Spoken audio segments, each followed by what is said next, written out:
Hello.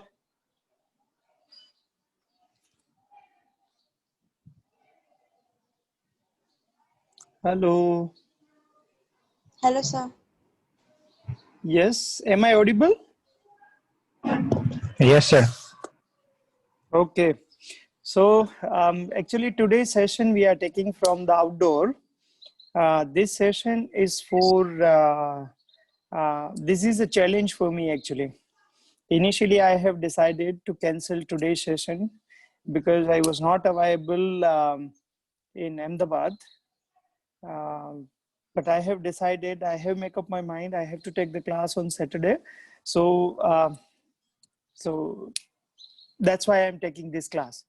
Okay. क्योंकि ये मेरे लिए चैलेंज है कि मेरे जो बिजी स्केड्यूल है अभी उसमें से एक टाइम निकाल के ये कमिटमेंट था तो वो करना है मुझे और बहुत बार मैंने सोचा था but I didn't make it तो ये पहली बार हो रहा है देखते हैं कैसे आगे बढ़ता है आज का class but it's very important we supposed to organize class about nuclear pharmacy में opportunity क्या है but the person who was going to give a talk about that he's so busy for next 10-15 days so I said okay we are going to postpone it for after 2 weeks okay but today's session is very important with the perspective of you are migrating as an international students so what are the most important key points you have to keep in mind So I have identified 10 most important points each and every individual must have to maintain,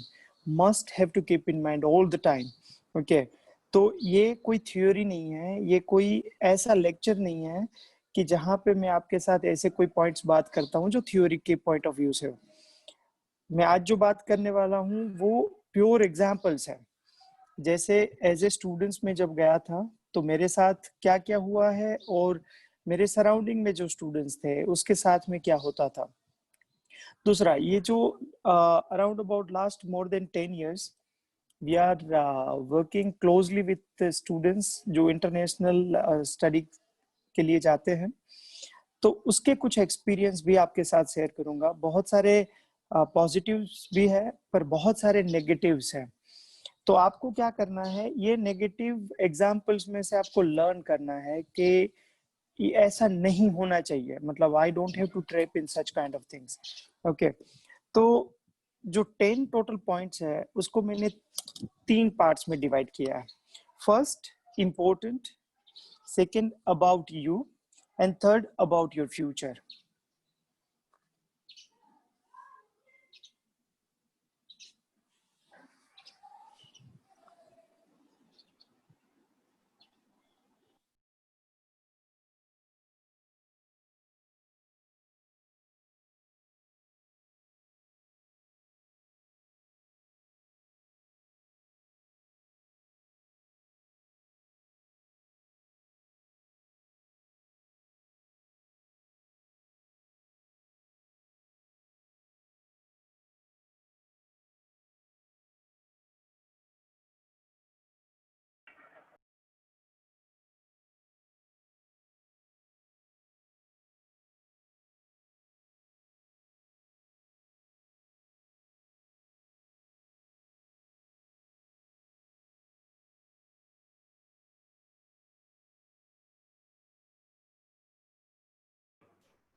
sorry, disconnect हो गया था।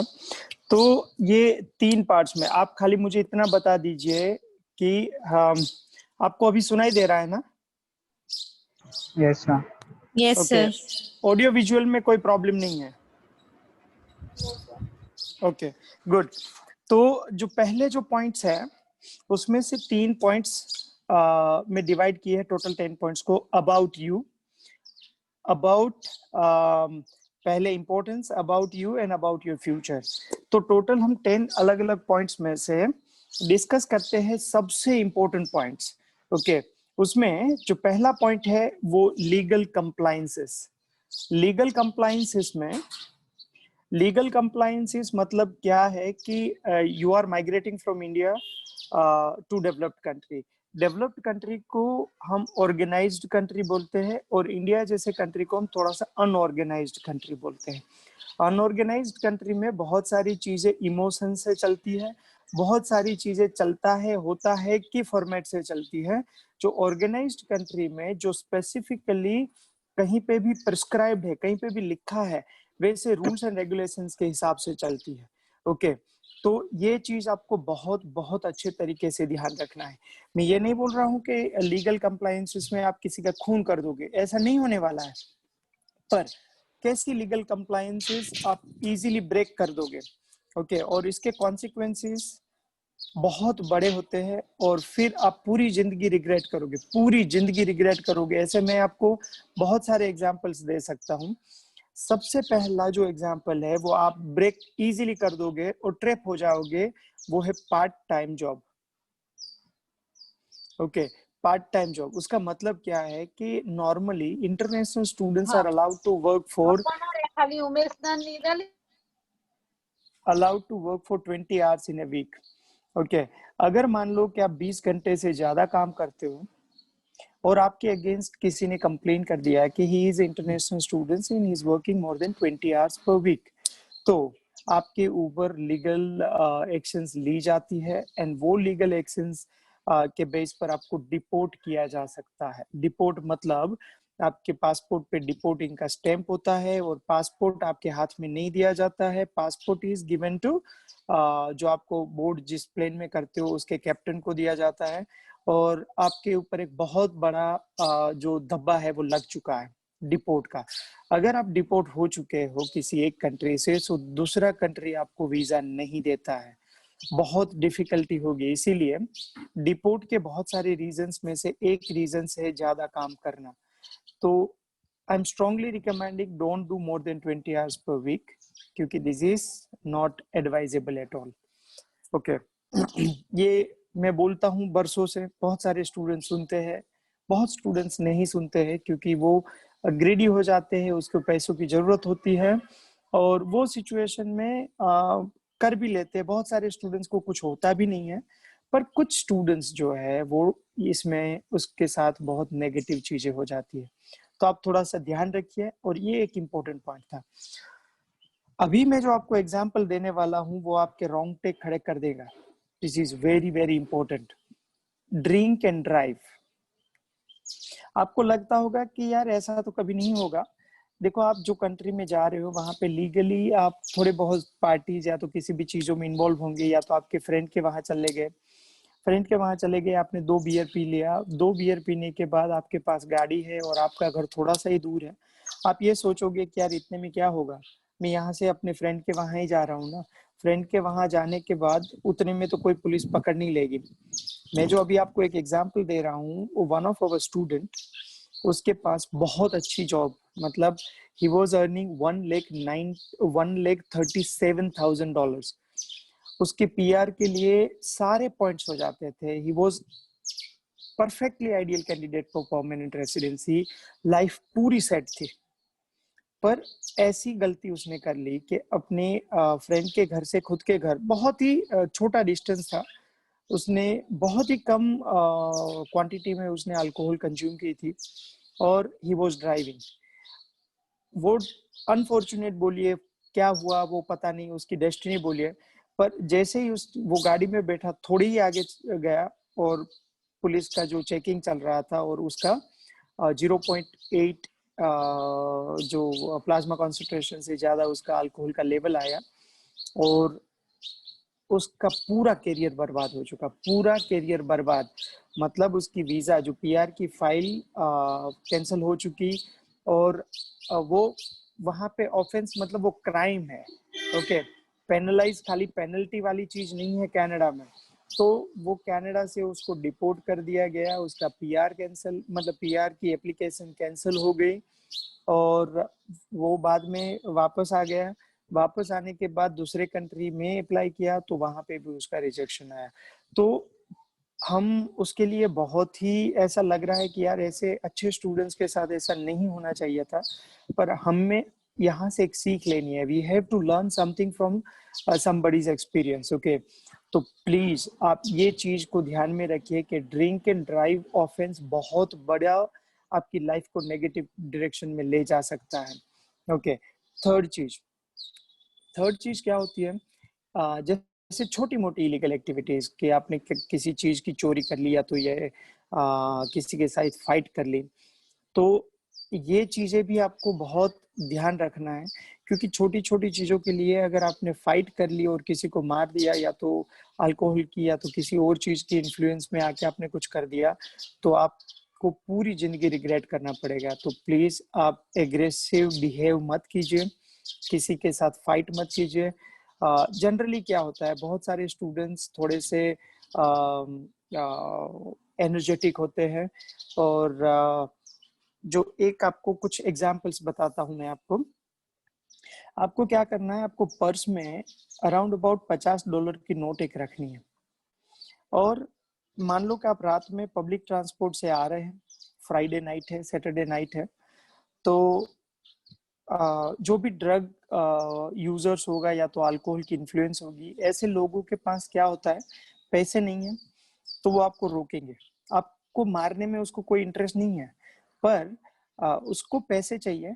अगर आप पैसे नहीं दोगे या तो आप उसके साथ कुछ ऐसा बिहेव करोगे, तो थोड़ी सी चीज खराब हो सकती है। ओके, अगर आपने उसको पैसे दे दिए तो वो आपको इजीली जाने देगा।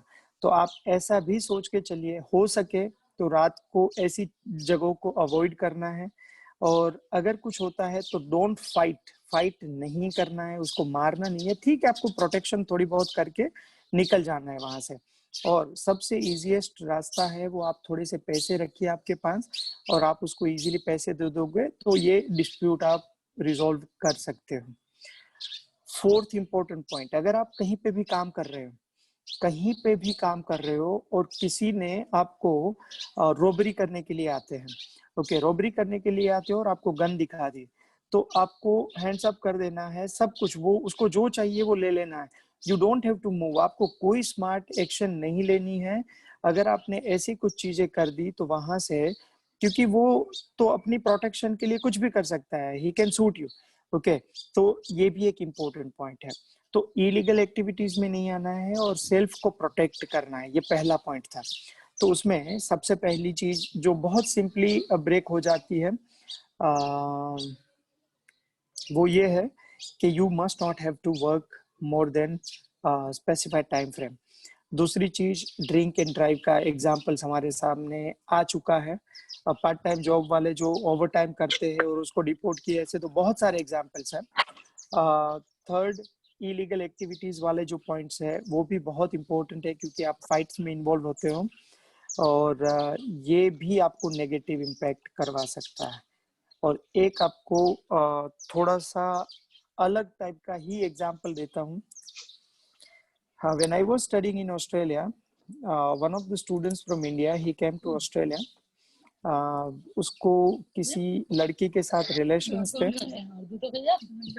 थे और वो रिलेशंस में, आप म्यूट कर दीजिए please.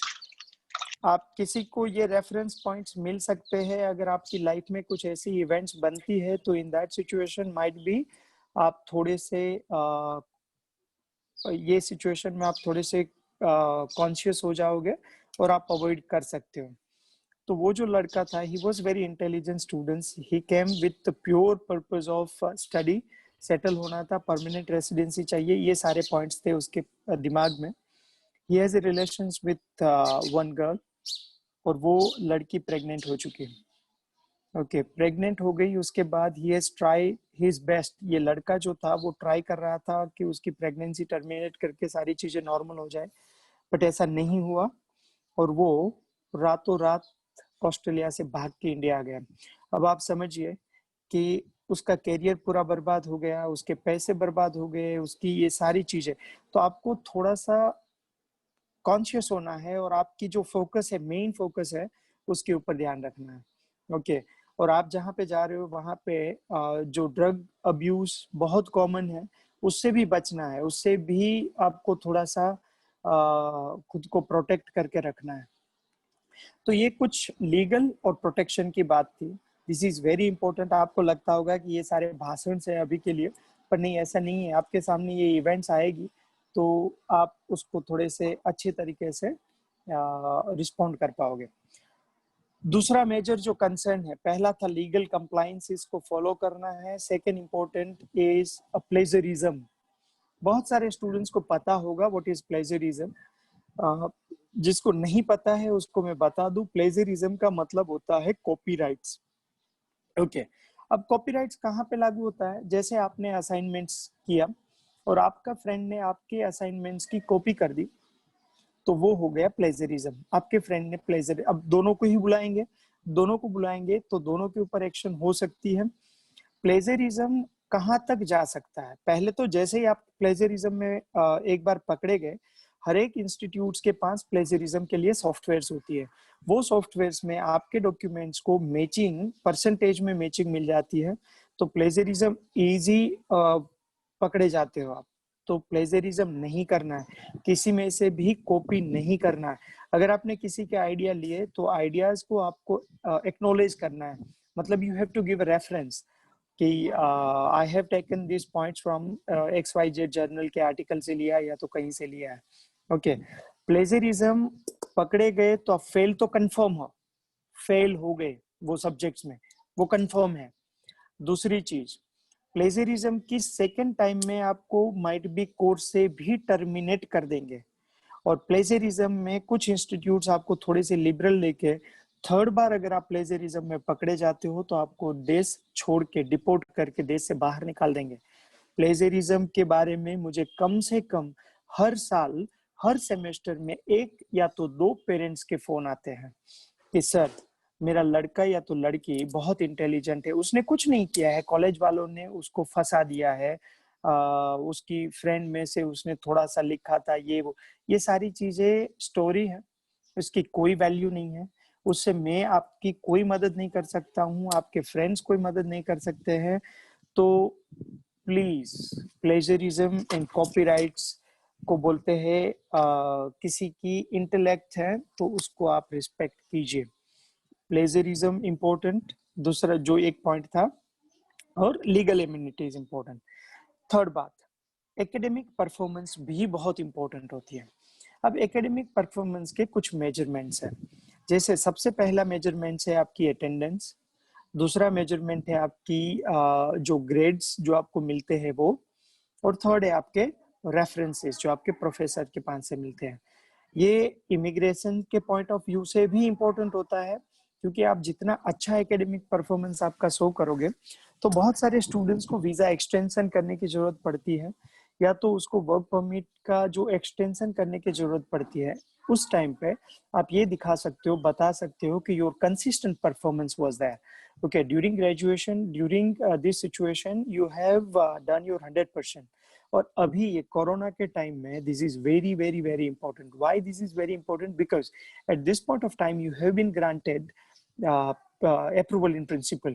Okay, approval in principle से जब हम कंफर्म वीजा के लिए जब हम अप्लाई करेंगे तो वो सिचुएशन में हम ये सारे पॉइंट्स को रख सकते हैं। खास करके जो स्टूडेंट्स की प्रीवियस एकेडमिक प्रोफाइल थोड़ी सी वीक है, ऐसे स्टूडेंट्स को तो 100% अभी एकेडमिक्स में बहुत ध्यान देना चाहिए, क्योंकि हम ये सारे पॉइंट्स को क्लेम करेंगे तो हमें कंफर्म वीजा मिल जाएंगे।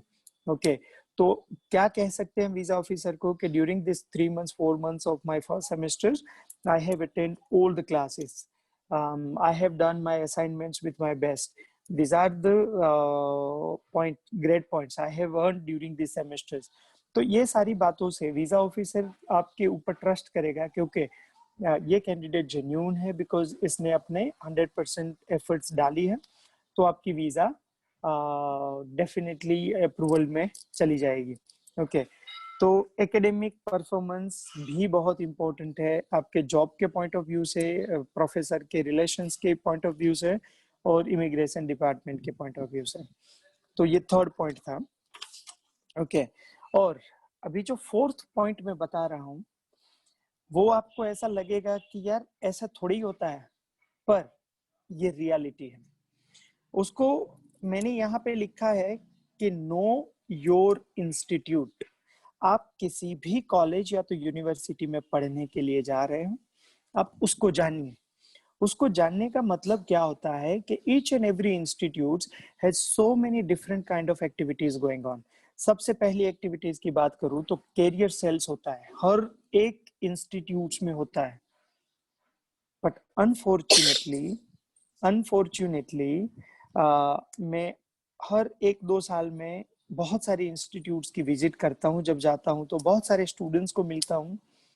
स्टूडेंट्स 1-1 साल से रहते हैं और वो बोलते हैं कि अच्छा ऐसा भी है क्या इस कॉलेज में, ऐसा भी है क्या इस यूनिवर्सिटी में। ओके, तो ये पॉइंट बहुत ही इंपॉर्टेंट है। पहले ये जानिए कि कैरियर सेल्स होता है। कैरियर सेल्स में क्या करवाते हैं? तो career cell is primarily focusing on transforming your skills और preparing you for the employment. That means वो आपकी जो फॉरवर्डिंग लेटर से रिज्यूमे लिखने के लिए, इंटरव्यू के क्वेश्चंस के प्रिपरेशन के लिए, इंटरव्यू के मॉक्स के लिए, जॉब सर्च के लिए, ये सारी चीजों के लिए आपको ट्रेन करेंगे। तो सबसे पहले जाके आपको जो करियर डेवलपमेंट वाला जो सेक्शन है उसको मिल लेना चाहिए, और वो क्या क्या सर्विसेज प्रोवाइड करते हैं उसको जान लेना चाहिए। दूसरा जो होता है वो होता है इंटरनेशनल डिपार्टमेंट। उसमें इंटरनेशनल स्टूडेंट सर्विस सेंटर होता है। इंटरनेशनल स्टूडेंट सर्विस सेंटर आपको इमोशनल सेटलमेंट के लिए, आपको फाइनेंशियल हेल्प के लिए, और इमिग्रेशन और लीगल हेल्प के लिए भी हेल्प करता है। मतलब वो आपके जो इमिग्रेशन के पॉइंट्स कैसे होते हैं, स्टेट स्पॉन्सरशिप को कैसे कैलकुलेट करते हैं, ऐसी भी बेसिक चीजें वो आपको गाइड करते हैं। दूसरा, अगर मान लो कि आपको वहां जाने के बाद डिप्रेशन आ रहा है या तो आप टेंशन में आ रहे हो, तो ये सारी चीजों के लिए भी वहां पे वो आपको काउंसलिंग्स करेंगे। ओके, तो वो कल्चरल क्लाइमेटाइजेशन कैसे करना है, ये बहुत सारी चीजें वो कवर करते हैं। International student centre, that is the second most important आपका जो डेस्टिनेशन है इंस्टीट्यूट्स में, उसकी विजिट करना जरूरी है। थर्ड, उसको बोलते हैं academic assistant services. Academic assistant services का मतलब क्या होता है कि बहुत सारे स्टूडेंट्स जो है वो ऐसे इंस्टीट्यूट से आते हैं कि जहाँ पे उसने कभी प्रेजेंटेशंस नहीं दिए हैं, तो वहाँ पे वो आपको प्रेजेंटेशंस कैसे देना है वो सिखाते हैं, प्रेजेंटेशंस कैसे प्रिपेयर करना है, असाइनमेंट्स कैसे लिखना है, लैंग्वेज को कैसे इम्प्रूव करना है। आपको एकेडमिक पॉइंट ऑफ व्यू से जितनी भी चैलेंजेस है, वो सारी चैलेंजेस के लिए आपको प्रिपेयर करने के लिए एक सेंटर होता है। ओके, और हर एक कॉलेज में बहुत सारी अलग अलग नई क्लब्स होती है। जो वो क्लब है, मतलब आप अगर रनर्स हो तो वहां पे मैराथन क्लब या तो रनर्स क्लब या तो ऐसी चीजें होती है। स्पोर्ट्स की क्लब्स होती है, सोशल इवेंट्स की क्लब्स होती है, स्टूडेंट एसोसिएशंस की क्लब्स होती है। तो आप इसके बारे में थोड़ा जानिए। आप अगर क्रिकेट खेलते हैं, वहां पे क्रिकेट एसोसिएशन, क्रिकेट क्लब है आपकी इंस्टीट्यूट्स की, उसमें जाके आप आपका पार्टिसिपेशन रजिस्टर कीजिए। वहां से आपकी नेटवर्किंग बढ़ेगी, आप बहुत सारे लोगों के टच में आएंगे। मैं आपको एक बेस्ट एग्जांपल देता हूँ। हमारा जो एक स्टूडेंट है, अभी उसका वीजा आया, ही वेंट टू यूके, अभी गया है, वो जस्ट पहुंचा है, 10-12 दिन हुए हैं, उसकी क्वारंटाइन खत्म हो चुकी है। क्वारंटाइन खत्म होने के बाद 2 दिन हुए अभी, ही हैज रजिस्टर्ड हिमसेल्फ। वो एक जो सिलेक्शन होता है इंटरनेशनल स्टूडेंट एसोसिएशन प्रेसिडेंट का, उसमें अपना नाम उसने रजिस्टर कर दिया है। ओके, अब उसकी इंटरव्यू होगी। अगर वो सिलेक्ट हो जाता है तो वो जाने के तुरंत बाद वो वहां पे इंटरनेशनल स्टूडेंट एसोसिएशन का प्रेसिडेंट बन जाएगा। आप सोचिए वो कितने लोगों से मिलेगा, उसका नेटवर्क कितना पावरफुल रहेगा। ओके, और वो पावरफुल नेटवर्क उसको अपनी प्रोफेशनल लाइफ की डेवलपमेंट के लिए और पर्सनल डेवलपमेंट के लिए बहुत ही हेल्पफुल रहेगा। ये तो मैं बात कर रहा हूँ हमारा ग्रेजुएट हुआ बच्चा जो स्टूडेंट्स था उसकी। एक स्टूडेंट्स थी, आज से 4 साल पहले गई थी। She had just completed her 12th खत्म करने के बाद वहां पे गई, और विद इन 1 वीक में she has registered her self for the election, और वो फॉर्चुनेटली जीत भी गई और वो प्रेसिडेंट भी बन गई। और उसके साथ मेरी जब इंटरेक्शन हुई तो उसने बोला कि सर ये मेरी लाइफ का सबसे बड़ा चेंज, गेम चेंजर्स था ये। यहाँ से मेरे इतने नेटवर्क्स हुए, इतने लोगों से मैं मिली कि जहाँ से मैं बहुत सारी चीजें सीखी। और आज she is a very successful candidate, Canada में है वो। ओके, और वो जॉर्जियन कॉलेज में गई थी। तो मैं आपको ये यहाँ पे बताता हूँ कि नो योर इंस्टीट्यूट्स। अगर आप आपके इंस्टीट्यूट्स को जानोगे तो वहाँ पे कैरियर सेल्स क्या है, वहाँ पे इंटरनेशनल स्टूडेंट सर्विस क्या होती है, वहाँ पे बाकी की एक्टिविटीज कैसे होती है, एकेडमिक असिस्टेंस कैसे होता है। तो ये सारी चीजों को जानिए, कहाँ पे आप पार्टिसिपेशन वॉलंटियरिंग कर सकते हो, कितनी क्लब्स है, जो क्लब्स आपकी जो लाइकिंग्स है ऐसी क्लब के साथ साथ जुड़ जाइए। ये सारी एक्टिविटीज आपको करना चाहिए आइडियली। ओके, तो know your institutes was very important. तो अब तक हमने 4 पॉइंट्स डिस्कस किए जो इंपॉर्टेंट थे general: legal compliances, plagiarism, academic performance and know your institutes. ये 4 चीजें हर एक स्टूडेंट्स के बारे में थी। अब बात कर रहा हूं आप खुद के बारे में, मतलब आप जो इंडिविजुअल हो, आप इंडिविजुअल को दो बहुत ही इंपॉर्टेंट पॉइंट्स के ऊपर फोकस रखना पड़ेगा। क्योंकि आप जो देश में जा रहे हो वहां पे बहुत सारी चीजें ऑर्गेनाइज्ड मैनर में चलती है, और हम आज 21-22 इयर्स के आप हो चुके हो, और आज तक हम थोड़े से हैप्पीजार्ड जिंदगी जिए थे। तो ये जो ट्रांजिशन है वो ट्रांजिशन में हम कैसे मैनेज करेंगे और कैसे हम उसको बेस्ट कर पाएंगे, उसके बारे में थोड़ा सोचना जरूरी है। ओके, तो सबसे पहला पॉइंट है वो हेल्थ। मैं बहुत सारे स्टूडेंट्स के साथ बात करके मुझे ये पता चला है कि वहाँ पे स्टूडेंट्स, बहुत सारे significant number of students are passing through depression. तो आप खुद को हैप्पी रखिए, खुद को थोड़ा सा इन्वॉल्व रखिए, don't give too much burden to yourself. Okay, उसका मतलब आप अंडर यूटिलाइज भी नहीं है और आप ओवर थिंकर भी मत बनिए। ओके, तो ये जो कुछ पॉइंट्स है उसको हम ध्यान में रख के अगर प्लानिंग करेंगे तो थोड़ा सा बेहतर कर पाएंगे। तो आप हेल्थ के बारे में सोचिए। हेल्थ के बारे में सबसे पहला पॉइंट है मेंटल हेल्थ और सेकंड है फिजिकल हेल्थ। मेंटल हेल्थ में आप लोगों के साथ मिलते जुलते रहेंगे और थोड़े से एक्सपेक्टेशन कम करेंगे तो डेफिनेटली आप सक्सीड कर पाओगे, कोई टेंशन नहीं है उतना।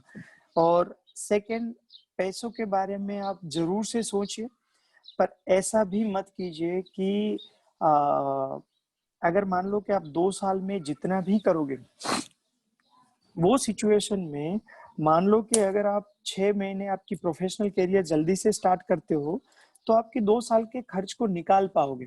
इसीलिए इसको इन्वेस्टमेंट बोलिए, don't consider it as a cost. Okay, दूसरी चीज जो है वो आप खाने के ऊपर ध्यान रखिए। अगर आप बहुत ही खाने के शौकीन हैं तो वहां पे माइट भी आपको ऐसी चीजें नहीं मिलेगी, पर आप हेल्थ कॉन्शियस हो जाइए थोड़ा सा और हेल्दी खाने की आदत डाल दीजिए। ओके, और every day you must have to take all the meals, क्योंकि आपकी मेंटल हेल्थ अच्छी, फिजिकल हेल्थ भी अच्छी रखनी जरूरी है। And also you have to do some exercises, क्योंकि मैंने देखा है बहुत सारे स्टूडेंट्स वहां जाने के बाद, एक तो मेरा बहुत ही क्लोज नजदीक का रिलेटिव जो लड़का था, वो 12th के बाद ही गया था, पर वहां जाने के बाद उसने खाने में कुछ ध्यान नहीं दिया। 6-8 महीने के बाद उसकी हेल्थ इतनी खराब हो गई कि वो सारी चीजें छोड़ के वापस इंडिया आ गया और अभी इंडिया में पढ़ाई चालू की। तो आप समझिए कि फिजिकल हेल्थ बहुत जरूरी है और फिजिकल हेल्थ के लिए 3 चीजें बहुत जरूरी है। सबसे पहली चीज है वो फूड, सेकेंड इज आपको रेस्ट भी करना उतना जरूरी है और फिजिकल एक्सरसाइज करना भी जरूरी है। तो आप थोड़ा सा तीनों के ऊपर ध्यान रख के फिजिकल हेल्थ को फोकस कीजिए और बिगिनिंग लेवल में आप मेंटल हेल्थ को भी फोकस कीजिए, क्योंकि अभी आप बहुत यंग है। तो फिजिकल हेल्थ में अगर थोड़ा बहुत करोगे तो उतना डैमेज आपको दिखेगा नहीं, पर डैमेज होगा जरूर। तो health is very very important. उसके बाद आता है टाइम मैनेजमेंट। टाइम मैनेजमेंट क्यों इम्पोर्टेंट है? क्योंकि आपको मल्टीपल टास्क हैंडलर बनना है। जैसे आप जब इंडिया में थे तो आप एक ही टास्क को हैंडल कर रहे थे। ओके, इतनी सारी टास्क आपने हैंडल नहीं की थी कभी भी। जैसे आप कॉलेज जाते हो, खाना खुद बनाते हो, जो स्टूडेंट्स पीईबीसी के लिए प्रिपेयर कर रहे हैं वो पीईबीसी के लिए प्लान कर रहे हैं, पार्ट टाइम जॉब भी कर रहे हैं। तो समझिए आप 4 बिग टास्क को हैंडल कर रहे हैं। ओके, तो वो सिचुएशन में इंडिया में आपने एक ही टास्क आज तक की थी और सडनली आप 4 टास्क को कैसे मैनेज कर पाओगे? तो हो सके तो अभी से थोड़ी सी प्रैक्टिस करना चालू कीजिए टाइम मैनेजमेंट की, और आप सारी चीजों को थोड़ा सा बैलेंस रख के इसकी स्किल्स इंप्रूव करिए। ओके, तो टाइम मैनेजमेंट इंपॉर्टेंट था, हेल्थ के लिए ध्यान देना भी इंपॉर्टेंट था। अभी एक चीज होती है जो हम इंडिया में, इंक्लूडिंग मैं ये जो सारी चीजें बोल रहा हूँ वो अपनी लाइफ में बहुत एक्सपीरियंस किया है, क्योंकि मेरा टाइम मैनेजमेंट बहुत खराब था। हेल्थ के लिए मैं बिल्कुल ही फोकस नहीं कर रहा था, क्योंकि किसी ने समझाया नहीं था, बताया नहीं था। तो आजकल तो आपके पास बहुत सारी चीजें अवेलेबल भी है। तो ये 2 पॉइंट्स बहुत बहुत मैंने अपनी लाइफ में सीखा कि बहुत इंपॉर्टेंट थे as a students. Third, consistent और परसिस्टेंट रहिए आप, क्योंकि इंडिया में हम क्या करते थे, जैसे ही एग्जाम आती है तो उससे 15 दिन पहले पढ़ाई चालू करते थे। जैसे किसी ने असाइनमेंट्स दिया या तो कुछ भी बना के देना था तो लास्ट मोमेंट में हम करते थे। वहाँ की एकेडमिक और एजुकेशन सिस्टम थोड़ी सी डिफरेंट है। उसकी जो एजुकेशन सिस्टम है वो that is primarily focusing on, आप छोटी छोटी एक्टिविटीज करते हो, वहां से आपकी स्किल्स डेमोन्स्ट्रेट होती है और वो सारी स्किल्स के बेस पर आपको पॉइंट्स मिलते हैं। मतलब continuous performance is going to give you the advantage. तो आप अगर ये सोचोगे कि मैं लास्ट मोमेंट पे सब कुछ कर लूंगा, तो ऐसा नहीं होगा। आपको रोज थोड़ा थोड़ा परफॉर्म करना पड़ेगा, तो आप वहां पे एक्सीड कर जाओगे। क्योंकि वहाँ की पढ़ाई बहुत ही इजी है, बहुत सिंपल है। आपके लिए तो वो चने ममरे जैसा लगेगा। ओके, तो आप don't worry too much about the education, वो उतना डिफिकल्ट नहीं है। जो हमारे लिए चैलेंजिंग होता है वो यही है कि हम कंसिस्टेंट परफॉर्मेंस के लिए नहीं प्रैक्टिस की है कभी, क्योंकि हमने कॉन्सेंट्रेटेड परफॉर्मेंस की है कि 15 दिन हम दबा के मेहनत कर लेते हैं और बाकी का टाइम हम आराम करते हैं। तो ऐसा नहीं चलेगा यहाँ पे। यहाँ पे आपको कंसिस्टेंट परफॉर्मेंस करना पड़ेगा। ओके, तो ये तीन आपकी जो सेल्फ मैनेजमेंट की बात है, health, time management and consistent performance. Okay, तो टोटल 7 इंपॉर्टेंट पॉइंट्स के बारे में हमने डिस्कस किया। अब जो हम बात करेंगे वो 3 ऐसे पॉइंट्स, जो ये 3 पॉइंट्स आपके करियर के लिए आपको एडवांस में प्लान करना पड़ेगा। If you are not planning well in advance, definitely आपकी करियर उतनी अच्छी नहीं होगी जितनी आप यहाँ से ड्रीम करके जा रहे हो। आपने बहुत सारे आपके जो फ्रेंड्स या तो सीनियर्स होंगे उसके साथ बात की होगी। वो बोलते हैं कि भाई यहाँ पे आपको जो फील्ड रेलेवेंट जॉब मिलती ही नहीं है, ऐसा होता ही नहीं है, आपको सबवे में ही काम करना पड़ता है, यहाँ पे ऐसे ही करना पड़ता है। और कुछ लोग बोलेंगे कि नहीं नहीं इजी है, आप थोड़ा सा अगर ध्यान करोगे, थोड़ी सी अगर आप फोकस रखोगे, तो definitely you will find out the employment in your field और definitely you will get a success. तो दोनों ही सही है। हम अगर प्रॉपरली प्लानिंग करेंगे तो सक्सेस होने के चांसेस बहुत ज्यादा है। और बहुत सारे स्टूडेंट्स ने मेरे मुंह से सुना होगा कि मैं नॉर्मली ऐसा बोलता हूँ कि अगर हम 3 फैक्टर्स को प्रायोरिटाइज करें, एक है प्लानिंग, एक है हार्डवर्क और एक है इंटेलिजेंसी, तो ये 3 में से सबसे बड़ा सक्सेस के लिए जो कोई फैक्टर है तो वो है प्लानिंग, दूसरा है हार्डवर्क और थर्ड है इंटेलिजेंसी। ओके, पर हम ये मानते हैं कि इंटेलिजेंसी ही सबसे बड़ा फैक्टर है। ओके, तो वो सक्सेस हुआ इसीलिए बिकॉज ही इज इंटेलिजेंट। ऐसा नहीं है। आप प्लानिंग कीजिए, हार्डवर्क कीजिए, आप अगर इंटेलिजेंसी में आप अगर किसी के साथ कंपेयर करते हो और आप उससे थोड़े से कम भी है तो भी आपको उससे ज्यादा सक्सेस मिलेगी। ओके, तो ये टेंशन बिल्कुल ही करने की जरूरत नहीं है। अब सक्सेस होने के लिए आपको नेटवर्किंग बिल्ड करना बहुत जरूरी है। और आपकी नेटवर्किंग और रेफरेंसेस कहाँ से बनेंगे? नेटवर्किंग बनाने का सबसे बेहतरीन तरीका होता है कि आपके कॉलेज में जितनी भी इवेंट्स होती है, जितनी भी इवेंट्स, वो सारी इवेंट्स में आप वॉलंटियरिंग के लिए नाम रजिस्टर कर दीजिए आपका।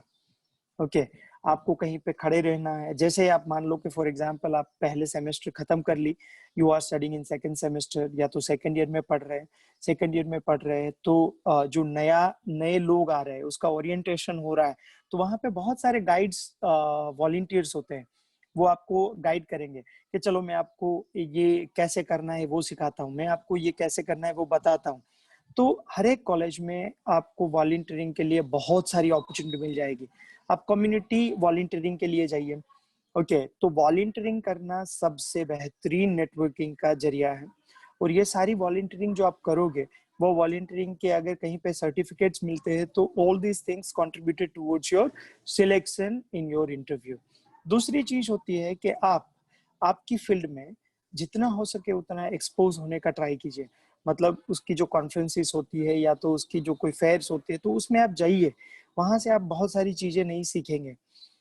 जिसको अपॉर्चुनिटी मिलती है कि वो अपनी फील्ड में कहीं पे पेड जॉब कर सके तो सबसे बेहतरीन है। जैसे फार्मेसी वाला बच्चा है तो किसी फार्मेसी में वो अप्रोच करता है और वो as a pharmacy assistant job ढूंढ लेता है तो सबसे बेहतरीन है। और बहुत सारे स्टूडेंट्स को मिल भी जाती है। अगर नहीं मिलती है, आपने ट्राई किया, तो उसके बाद सेकंड जो अप्रोच होता है, you can start finding employment volunteering. मुफ्त में काम करूंगा मैं आपके वहां 2 दिन, तो वो आपको एक एटलीस्ट सर्टिफिकेट तो लिख के देंगे। आपको समझ तो आएगा, आप इंडस्ट्री में तो रहेंगे, आपकी कम्युनिकेशन बढ़ेगी, आपकी टाइम मैनेजमेंट बढ़ेगी, आपका रेफरेंस बिल्ड होगा। जो फोर्थ इंपॉर्टेंट पॉइंट है यहाँ पे वो ये है कि आपको वहाँ के जो लोकल्स है ऐसे स्टूडेंट्स के साथ आपकी रिलेशन बिल्ड कीजिए। फॉर एग्जाम्पल मान लीजिए कि आप डरहम कॉलेज में पढ़ते हैं, तो डरहम कॉलेज में आप पढ़ते हैं, अगर हेल्थ साइंस के स्टूडेंट है या तो कंप्यूटर साइंस के स्टूडेंट है, तो डरहम कॉलेज यूनिवर्सिटी जो उसकी एक ही कैंपस में यूनिवर्सिटी भी है, मोस्ट ऑफ द कॉलेजेस के साथ में ऐसी यूनिवर्सिटीज की कोलैबोरेशन भी है, तो उस यूनिवर्सिटी के स्टूडेंट्स के साथ भी आप रिलेशंस बिल्ड कीजिए। जैसे यूआईटी के जो ओंटारियो इंस्टीट्यूट्स है, तो ओंटारियो यूनिवर्सिटी के जो स्टूडेंट्स हैं उसके साथ आप रिलेशन बिल्ड कीजिए, क्योंकि वो स्टूडेंट्स अगर लोकल रहेंगे तो वो after completion of the programmes they are going to find out employment, और उसके पास शायद पहले थोड़ा एक्सपीरियंस भी होगा। अगर वो कहीं पे जॉब कर रहा है, आपका रिलेशंस उसके साथ स्ट्रांग है, he can give a reference because employers are normally preferring a person to hire। जो एंट्री लेवल की जॉब्स होती है वहां पे रेफरेंसेस से किसी को लेने में ज्यादा प्रिफर करते हैं, क्योंकि अगर कोई रेफरेंस दे रहा है तो वो ट्रस्ट वर्दीनेस है, मतलब वो कमिट होगा, काम करेगा यहाँ पे, और उसको पता है कि ये वर्क कल्चर ऐसा है, तो तभी तो ये रेफरेंस कर रहा है। तो ये कुछ पॉइंट्स बहुत जरूरी है, इसीलिए रेफरेंस बिल्ड करने के लिए आपकी कॉलेज के स्टूडेंट्स, अदर फील्ड के स्टूडेंट्स, आपकी कॉलेज की बाकी बहुत सारे लोग जो एक्टिवली पार्टिसिपेट करते हैं वहां से, और आपके इंस्टीट्यूट्स के आजू बाजू की जो कॉलेजेस या तो इंस्टीट्यूट्स हैं वहां पे आपकी फील्ड में जो स्टूडेंट्स पढ़ते हैं उसके साथ भी आप नेटवर्क बिल्ड कीजिए। जितना नेटवर्क बड़ा होगा उतना आप प्रोफेशन के लिए लाइव रहेंगे। ओके, उसके बाद जो नेक्स्ट पॉइंट है वो ये है कि आप रेफरेंसेस कलेक्ट करना चालू कीजिए। तो सबसे इंपॉर्टेंट रेफरेंस है आपके एकेडमिक रेफरेंसेस। अगर आप अच्छी तरीके से पढ़ेंगे और आप कंसिस्टेंट जो प्रूव करेंगे आपकी एकेडमी में, तो एकेडमिक अचीवमेंट अच्छा रहेगा, तो आपके प्रोफेसर्स बहुत अच्छे रेफरेंसेस देंगे आपके, और प्रोफेसर के रेफरेंसेस बहुत वैल्यूएबल रहते हैं। क्यों वैल्यूएबल रहते हैं? क्योंकि यहाँ पे जो प्रोफेसर है वो इंडस्ट्री के साथ बहुत ही स्ट्रांगली जुड़े हुए होते हैं। तो अगर आपकी रिलेशंस बहुत अच्छी है प्रोफेसर्स के साथ, तो आपको फील्ड रिलेवेंट एम्प्लॉयमेंट मिलने के चांसेस वेरी वेरी स्ट्रांग है। ओके, तो जो पहला पॉइंट है वो आप हो सके उतना आपका नेटवर्क और रेफरेंसेस को बिल्ड करने के लिए ट्राई कीजिए। ये ड्यूरिंग स्टडी की एक्टिविटीज है। दूसरा, आपको ये पता होना चाहिए कि मैं जिस फील्ड में पढ़ाई कर रहा हूँ उसके प्रोस्पेक्टिव एम्प्लॉयर्स कौन हो सकते हैं, और हो सके उतना आप आपकी फील्ड को ब्रॉड करते जाइए। आप सोचना थोड़ा सा बियॉन्ड नॉर्मल सिचुएशन कीजिए। एग्जाम्पल देता हूँ आपको मैं एक, हमारे एक स्टूडेंट्स जिसने pharmaceutical and food science technology की पढ़ाई की थी। तो आइडियली क्या होता है, pharmaceutical and food science technology का जो स्टूडेंट होता है वो या तो फार्मा इंडस्ट्री को अप्रोच करता है, या तो फूड इंडस्ट्री को अप्रोच करता है, या तो बायोटेक या तो ऐसी कोई इंडस्ट्री को अप्रोच करता है। ये स्टूडेंट्स ने माइनिंग इंडस्ट्री के लिए अप्लाई किया, उसमें केमिस्ट और एनालिस्ट की एप्लीकेशन करके he has been selected in that company, और उसका सैलरी जो था वो $1 लाख से ऊपर था, और वो he was working in mining industry as a chemist. तो आप क्या कीजिए कि आप जो पढ़ाई कर रहे हैं उसकी जो स्कोप है उसको बड़ा करने के लिए सोचिए। आप प्रोस्पेक्टिव एम्प्लॉयर्स की जो लिस्ट है वो बड़ी कीजिए। उसके बाद आपको जो सेकंड स्टेज आता है वो होता है कि आपको प्लानिंग करनी है। प्लानिंग कैसे करोगे? पहले आपने प्लानिंग के 2-3 एलिमेंट्स होते हैं। सबसे पहला एलिमेंट होता है कि who is my prospective employer. जो सेकंड पॉइंट होता है वो ये होता है कि उसकी लिस्ट में कहां से निकालूं। तो आपके पास आपके प्रोस्पेक्टिव बेस्ट एम्प्लॉयर्स जो 200 एम्प्लॉयर्स है जो आपको जॉब दे सकते हैं, वैसे 200 एम्प्लॉयर्स की लिस्ट होनी चाहिए। उसमें से एटलीस्ट 25 to 30 जो आपके मोस्ट इम्प्रेसिव के, जहां पे आपका जो काम करने का बहुत ही इंटरेस्ट है, वैसे 25 to 30 एम्प्लॉयर्स की लिस्ट आपके पास होनी चाहिए। ओके, और उसके बाद साथ साथ में आपको रिज्यूम बिल्डिंग, आपकी रेफरेंसेस, ये सारी चीजें करके आपको जैसे हर कंपनी वाले, आपको भी बहुत सारे प्रमोशनल ईमेल्स आते होंगे कि ये खरीदिए, वो खरीदिए, ये लीजिए, वो लीजिए। आपको क्या करना है, बहुत सारे एम्प्लॉयर्स को आपकी रिज्यूमे फॉरवर्ड कर देनी है। बहुत जो ऐसी जो एम्प्लॉयमेंट बैंक्स होती है वहां पे आपको रजिस्टर्ड कर लेना है, ताकि आपका जो फैलाव है वो बहुत जगहों पे चला जाए। और ये सारी चीजें अगर आपने प्रॉपर्ली नेटवर्किंग और रेफरेंसेस बिल्ड करके, इतनी एक्सरसाइज अगर आपने ड्यूरिंग स्टडी कर ली, तो मैं 100% गारंटी के साथ बोल सकता हूँ कि आपकी पढ़ाई आज खत्म हुई तो कल से आप एम्प्लॉयड होंगे और कल से आप आपकी जॉब चालू कर सकते हो। ओके, आपको मैं जो बता रहा हूँ उसका 25% ही मैंने काम किया था। तो मैंने अपनी पढ़ाई खत्म करने से पहले मेरे पास 3 लाइन अप जॉब्स थी। आज मेरी पढ़ाई खत्म होती है और कल से मैं वहां पे फुल टाइम प्रोफेशनल जॉब चालू करता हूँ। ऐसे ही लाइनअप थी। ओके, तो अगर आप थोड़ा सा प्रॉपर प्लानिंग करके चलोगे तो डेफिनेटली आप एम्प्लॉयड हो जाओगे। और मैंने जो लास्ट वीडियो में बताया था कि अगर आपके पास एम्प्लॉयमेंट है, 1 साल का एक्सपीरियंस है, तो आपकी पूरी जो आपका जो गोल है, आपकी जो ड्रीम्स है, वो सारे इजीली अचीव हो जाएंगे। ओके, तो आप थोड़े से प्रोएक्टिव बिहेव कीजिए, रिज्यूम बिल्ड कीजिए, प्लानिंग कीजिए, आप नेटवर्किंग कीजिए और रेफरेंस बिल्ड कीजिए। ये आपकी करियर के लिए बहुत बहुत बहुत जरूरी है।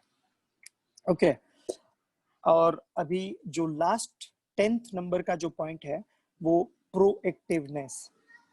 प्रोएक्टिवनेस और रिएक्टिवनेस, ये दो वर्ड्स हैं जो ऑपोजिट है एक दूसरे के। प्रोएक्टिव का मतलब होता है कि मैं सामने चल के काम कर लूं, और रिएक्टिव का मतलब होता है कि मेरे पास चॉइस ही नहीं है, हमें करना ही पड़ेगा। उसका मतलब क्या होता है कि एग्जाम आ चुकी है, अब मुझे पढ़ाई करनी ही पड़ेगी। ओके, उसको हम रिएक्टिव बिहेवियर कहते हैं। प्रोएक्टिव बिहेवियर है कि एग्जाम 3 महीने बाद आने वाली है और आज से मुझे प्रिपरेशन चालू करना है, वो प्रोएक्टिव बिहेवियर है। ओके, तो आपके केस में मैं आपको 2-3 एग्जांपल्स देता हूँ प्रोएक्टिवनेस कहाँ पे दिखानी है। आप लोगों को पता ही है कि आईएलटीएस की वैलिडिटी 2 साल की होती है। आपको पता ही है कि पीआर के लिए आईएलटीएस चाहिए, जनरल में आईएलटीएस चाहिए। आपकी इंडिया से लिखी हुई आईएलटीएस तो एक्सपायर्ड हो जाने वाली है, और आपको पीआर के लिए जो आईएल्स चाहिए उसमें 8777 चाहिए। तो जैसे ही आपकी पढ़ाई खत्म होती है और आपकी वर्क परमिट ग्रांट होती है, आप थोड़े से काम करना चालू कर देते हो, उसी टाइम पे आपको आईएलटीएस लिख के रेडी करके रख देना चाहिए। ये पहली proactiveness.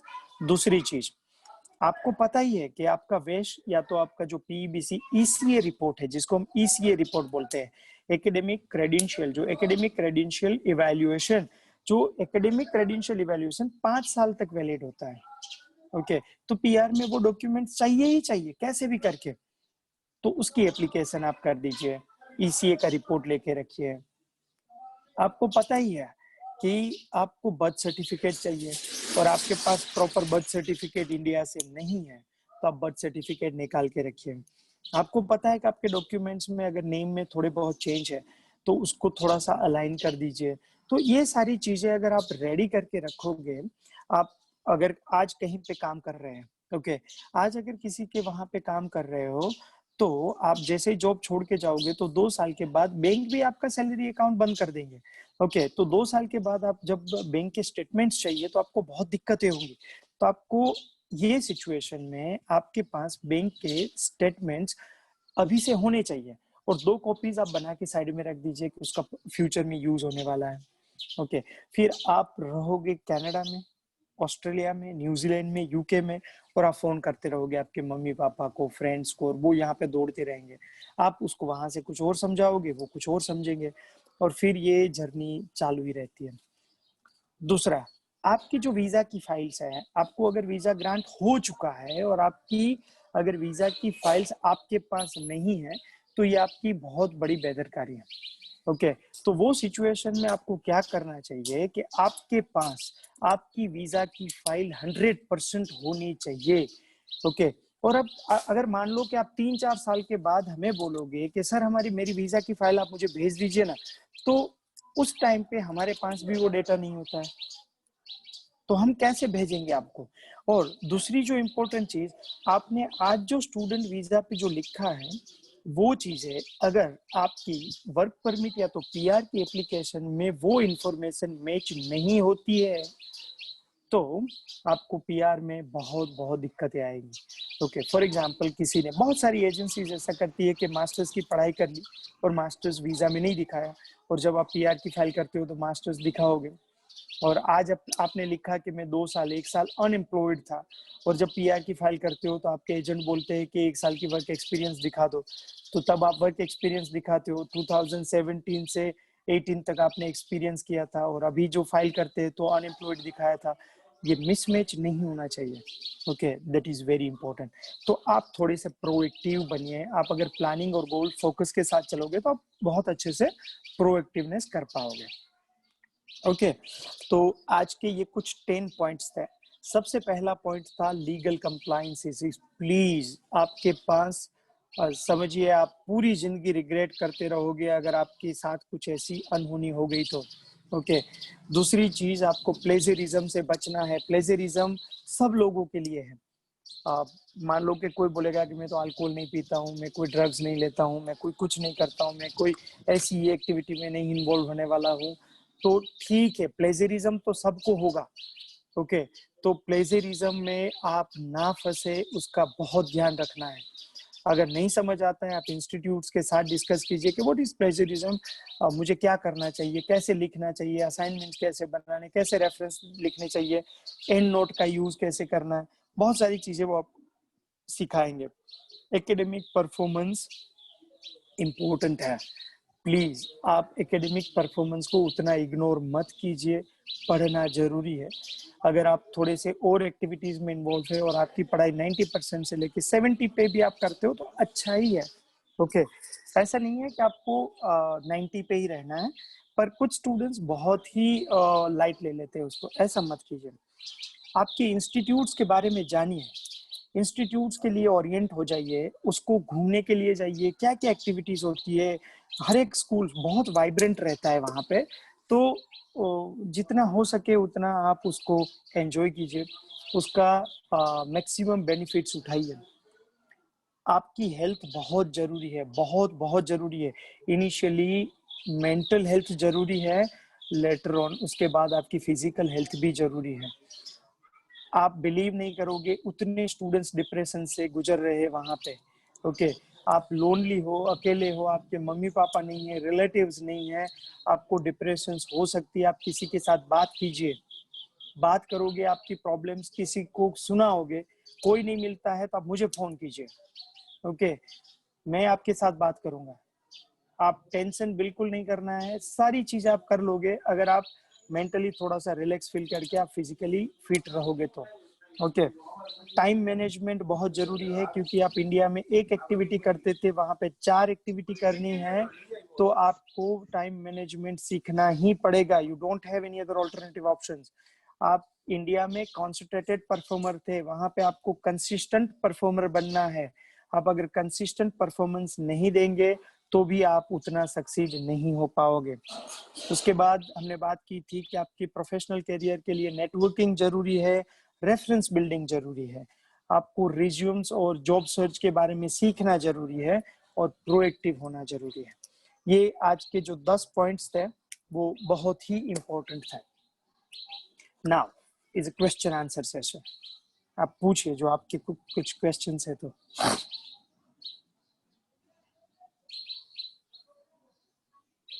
Hello. Hello sir. Yes. Sir actually yes sir.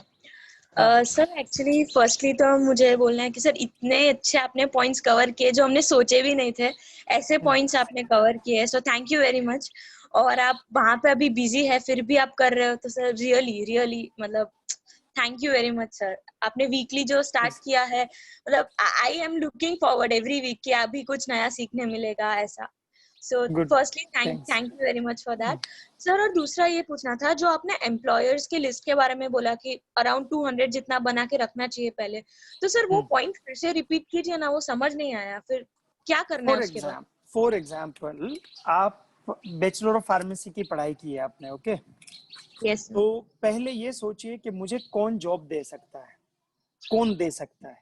Okay, तो आपको सारी हॉस्पिटल्स जॉब दे सकती है, एक आपको सारे रिटेल फार्मेसी स्टोर्स जॉब दे सकते हैं, दो आपको सारी फार्मा कंपनीज जॉब दे सकती है, तीन आपको सारी फूड इंडस्ट्रीज आपको जॉब दे सकती है, आपको कॉस्मेटिक इंडस्ट्रीज दे सकती है, आपको बायोटेक इंडस्ट्रीज दे सकती है, कुछ लेबोरेटरीज दे सकती है, जो रिसर्च सेंटर दे सकते हैं। ऐसे करके पहले आपने टाइप ऑफ एम्प्लॉयमेंट की लिस्ट बना दी, टाइप ऑफ एम्प्लॉयमेंट्स, इसको हम टाइप ऑफ एम्प्लॉयमेंट्स बोलते हैं। अब टाइप ऑफ एम्प्लॉयमेंट्स एक बार क्लियर हो जाए, उसके बाद आप क्या कीजिए कि आपकी दो तीन जो लाइकिंग्स वाली जो इंडस्ट्रीज है, जैसे फार्मा हो गई, फूड हो गई, तो उसको साइड में निकाल दीजिए। फिर आप सर्च करेंगे कि फार्मास्यूटिकल इंडस्ट्रीज इन कनाडा, तो आपको एक लिस्ट मिल जाएगा, उसको आप एक्सेल में टाइप कर दीजिए, या तो उसको कॉपी करके आप एक्सेल में डाल दीजिए। एक्सेल क्यों बोल रहा हूँ, क्योंकि एक्सेल में से आपके पास फिल्टर करने के लिए और सर्च करने के लिए बहुत अच्छे ऑप्शंस रहेंगे। तो मान लो कि आपने 600-700 ऐसे लोगों की लिस्ट, फार्मेसी के जितने स्टोर्स है उसमें से आपको लगता है, तो ऐसे बहुत सारे स्टोर्स को भी आपने उसमें डाल दिया, अपने फार्मा कंपनी को भी डाल दिया, अपने कॉस्मेटिक कंपनी को भी डाल दिया। फिर आप कुछ फैक्टर्स डाल दीजिए कि जैसे मुझे अल्बर्टा चाहिए, मुझे फार्मा इंडस्ट्री चाहिए, मुझे ये चाहिए, तो उसको आप फिल्टर करोगे तो आपका लिस्ट छोटा हो जाएगा। फिर आप वहां पे वर्कआउट कर सकते हो, फिर आप उस कंपनी के बारे में थोड़ा सा जानिए। ऐसे फिल्टर आउट करना है, उसको बोलते हैं हम फनल डाउन प्रोसेस। पहले आप बड़ी फनल कर कर कर कर आप छोटे करते जाइए, तो आपका जो अप्रोच है वो कहाँ पे अप्रोच करना है वो थोड़ा सा फोकस्ड हो जाएगा। ओके सर, और सेकंड क्वेश्चन ये था कि अभी हम ग्रेजुएट हो जाते हैं, उसके बाद अगर हम रेफरेंस मांगे प्रोफेसर से तो देंगे कि पहले से बना के पक्का रखना देंगे। पड़ेगा? नहीं नहीं नहीं नहीं नहीं नहीं, नहीं। रेफरेंस कौन कब देगा, क्योंकि आपको अगर कोई जानता है तभी देगा। मैं आपको अगर जानता हूं कि okay Ashwini she is with me for more than 1 year during this tenure, during this period, मैंने उसको ऑब्जर्व किया है कि she is very proactive students, वो बहुत ही इंटेलिजेंट है, वो बहुत अच्छा काम करती है, तभी मैं रेफरेंस दे सकता हूँ ना। अदरवाइज मैं आपको जानता ही नहीं हूँ, तो how I am going to give you the reference. Okay sir, समझ रहे हो? यस सर, इनिशियली आपको इन्वॉल्व होना है वॉलंटियरिंग में, और वॉलंटियरिंग नॉन प्रोफेशनल वॉलंटियरिंग, जैसे आप ओरिएंटेशन में गाइड करने के लिए खड़े हो गए, आप वॉलंटियरिंग के टी शर्ट पहन के आपकी कॉलेज की वॉलंटियरिंग कर रहे हो, जो नए बच्चे आ रहे हो उसको वेलकमिंग कर रहे हो, आपकी कुछ स्ट्रेंथ है तो वो आप जो कोई एकेडमिक क्लब चल रही है और आप मैथ्स में बहुत अच्छे हैं, आप केमिस्ट्री में बहुत अच्छे हैं, आपका ही प्रैक्टिकल एग्जांपल देता हूं मैं, तो आप क्या कीजिए कि एकेडमिक में आप आपका नाम रजिस्टर कर दीजिए कि I am more than happy to teach the chemistry to the students at free of cost. Okay, ऐसा करके आप बहुत सारी चीजों में इन्वॉल्व हो सकते हो। कहीं पे कोई रिसर्च इंस्टीट्यूट्स आपको दिख रही है, तो आप आपका रिज्यूमे फॉरवर्ड कर दीजिए कि मेरा हायर सेकेंडरी में केमिस्ट्री में 100 आउट ऑफ 100 था, मेरा ग्रेजुएशन में केमिस्ट्री में इतना था, I am very much interested to know more about the research in chemistry. अगर आपको कोई असिस्टेंट की जरूरत है, रिसर्च असिस्टेंट की, तो मैं आपको वीक में आके एक दिन आपकी हेल्प कर दूंगी। आप थोड़ा सा सोचना बड़ा करोगे ना, तो आपको बहुत सारी अपॉर्चुनिटीज दिखना चालू हो जाएगा। जैसे ये जो हमारा स्टूडेंट्स अभी यूके में पहुंचा है, 10 दिन हुए उसको, 12 दिन हुए, he has registered himself for international student president election. समझ रहे हो? तो ऐसे थोड़ा सा आप ब्रॉड देखिए, आप ब्रॉड सोचिए। और ट्राई करने में क्या है, ट्राई करने में क्या है, ज्यादा से ज्यादा रिजेक्शन, ज्यादा से ज्यादा रिजेक्शन ना बोल देंगे। ओके, तो आज के एकेडमिक या तो आज की जो हमारी समाज सोसाइटी में सबसे बड़ा जो चैलेंज है वो ये है कि how to handle the rejection नहीं सिखाया जाता है। हम रिजेक्शन को हैंडल ही नहीं करना सीखते ना। ज्यादा से ज्यादा क्या होगा, ना बोल देंगे, बेइज्जत करेंगे, तो हम कहाँ पे उसमें बेइज्जत क्यों हो जाते हैं? कोई नहीं है, वो ना बोल दिया तो ना बोल दिया, ऐसा सोच के चलिए आप। यस सर, और एक सर लास्ट क्वेश्चन ये पूछना था कि जो कैरियर सेल्स का जो आपने बोला था सर, उसका हेल्प हम ग्रेजुएशन के बाद भी ले सकते हैं? पहले बात भी ले सकते हो। जैसे बहुत सारी इंस्टीट्यूट्स है ना, जैसे मैं आपको डरहम कॉलेज का एक एग्जांपल देता हूँ। डरहम कॉलेज का एक, आप उसको चैलेंज मानिए या तो आप उसको सर्विस, कम्युनिटी सर्विस मानिए, या तो आप उसको खुद का कॉन्फिडेंस मानिए, या तो उसको एक कस्टमर टुवर्ड सर्विस मानिए, पर वो लोग ऐसा बोलते हैं कि if you have been employed, okay, सुनिए अच्छे से, if you have been employed and your employer is going to say this candidate is not competent in his field and that's why we are not recruiting him, not recruiting नहीं, employment तो दे दिया, उसके बाद वो आपको छोड़ देते हैं क्योंकि आप कॉम्पिटेंट नहीं हो ये ग्राउंड पे, तो डरहम कॉलेज आपको फिर से पढ़ाएंगी, फ्री में पढ़ाएंगी और फिर से वो आपको एम्प्लॉय करने के लिए सारी मेहनत करेंगी, क्योंकि वो लोग ये कमिट करते हैं कि हम प्रिपेयर करते हैं स्टूडेंट्स को एम्प्लॉयमेंट के ओरिएंटेशन से और उसमें यही कॉम्पिटेंसीज को हम इंस्टॉल करने का ट्राई करते हैं कि वो मार्केट के लिए रेडी हो जाए। ओके, और आज तक दो तीन स्टूडेंट्स ही ऐसे आए हैं वहां पे जो एम्प्लॉयर ने ऐसा बोला हो और वो फिर से उसको पढ़ाई की हो। ऐसा मतलब सारी कॉलेजेस में ऐसा ही होता है कि वो आपको स्किल्स डेवलप करने में मदद करेंगे, हर एक एंगल से मदद करेंगे, पर आप में वो सीखने की थोड़ी ईगरनेस होना जरूरी है। यस सर, तो मतलब इवन इफ ग्रेजुएट होने के बाद भी अगर हम हेल्प मांगे तो वो करेंगे हेल्प? ग्रेजुएट होने के बाद अगर आपको नहीं मिलता है तो आप उसके पास जाओगे, पर आप ड्यूरिंग ग्रेजुएशन आपको सारी चीजें तो नहीं नहीं सर, ऐसा नहीं, मतलब जो कैरियर सेल, फॉर एग्जांपल एक जगह पे मुझे जॉब मिल गई बट फिर due to some reason I want to switch और मुझे अभी मिल नहीं रहा है, तो इन दैट केस अगर मैं कैरियर सेल के पास जाऊं तो will they help?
Hello, students.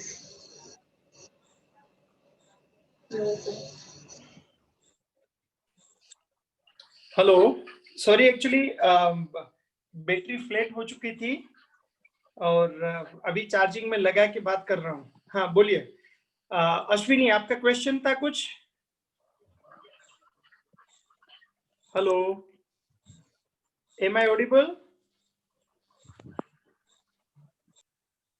Yes, sir. Yes, sir. Okay, Ashwini is there?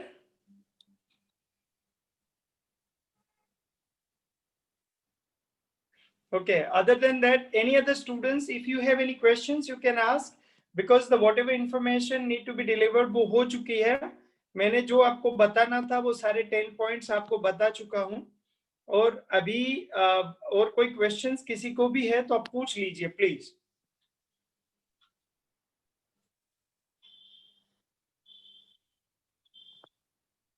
आपकी आवाज नहीं आ रही, कोई बोल रहा है क्या कुछ?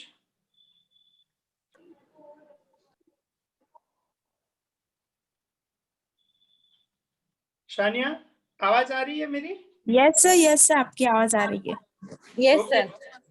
तो हम ऐसा मान के चले कि ऑल स्टूडेंट्स को सब कुछ क्लियर हो चुका है, सब कुछ समझ चुके हैं। I hope like okay. मैं ऐसा नहीं मानता हूं कि किसी को कुछ भी समझ नहीं आया है और किसी को कोई क्वेश्चन नहीं है। Okay, Okay. Thank you very much, have a good time, take care. और नेक्स्ट वीक में हम कुछ नए सब्जेक्ट्स के साथ मिलेंगे फ्राइडे सैटरडे को। ओके, कुछ अच्छा सब्जेक्ट लेके आएंगे जो आपकी लाइफ में हेल्पफुल होगा कुछ ना कुछ तरीके से। ओके, चलो bye bye, take care, have a good time. Bye, sir. Bye bye.